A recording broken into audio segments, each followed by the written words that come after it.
Does this affect pensions or retirement? Not at all. It says that in the bill.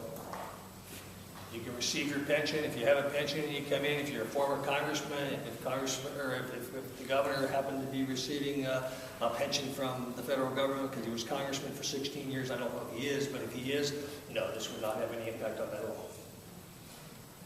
Why did you choose not to include state legislators?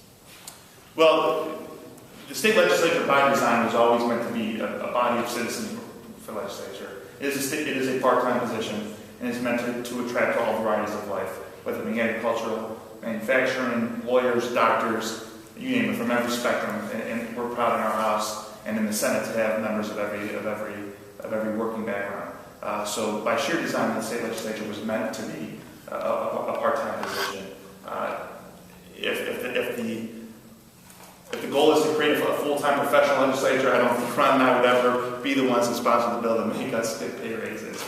So that was a big reason why, just got sheer definition of the legislature, why the legislature is not included. However, we have taken adequate steps individually and as a body to protect any type of impropriety or the appearance of impropriety of happening. Yeah, I'll just, one classic example just this past June, I think, of how the legislature operates is that we have a House rule that we recuse ourselves. And our colleague, who is the ranking member of the Finance and Appropriations Committee, is a professor at Kent State University. And there was a program that received some funding through this that he happened to be involved in. It was a payment of $75,000 of a $63 billion biennial budget.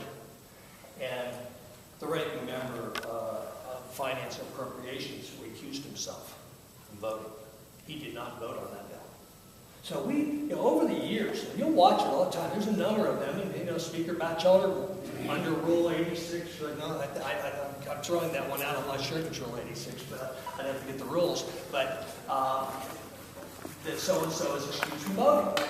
It happens quite often that someone may find a conflict, and or even the appearance of impropriety that they won't vote. And that's a great classic example with Vernon Sykes just this past June.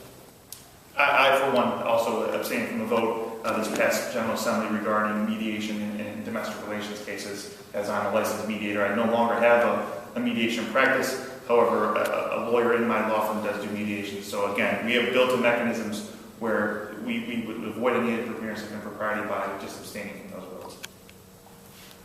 You said this isn't about Jobs Ohio, but I take it that Jobs Ohio flag is what, part of this?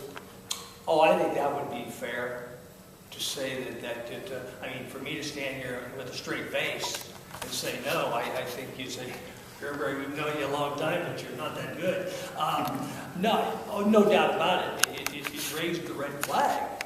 And because, as I said, I've never seen this before. We've got a situation, I mean, I don't mean to, you asked the question, where we have a company, subsidiaries, getting tax exemptions from an administration that is being paid.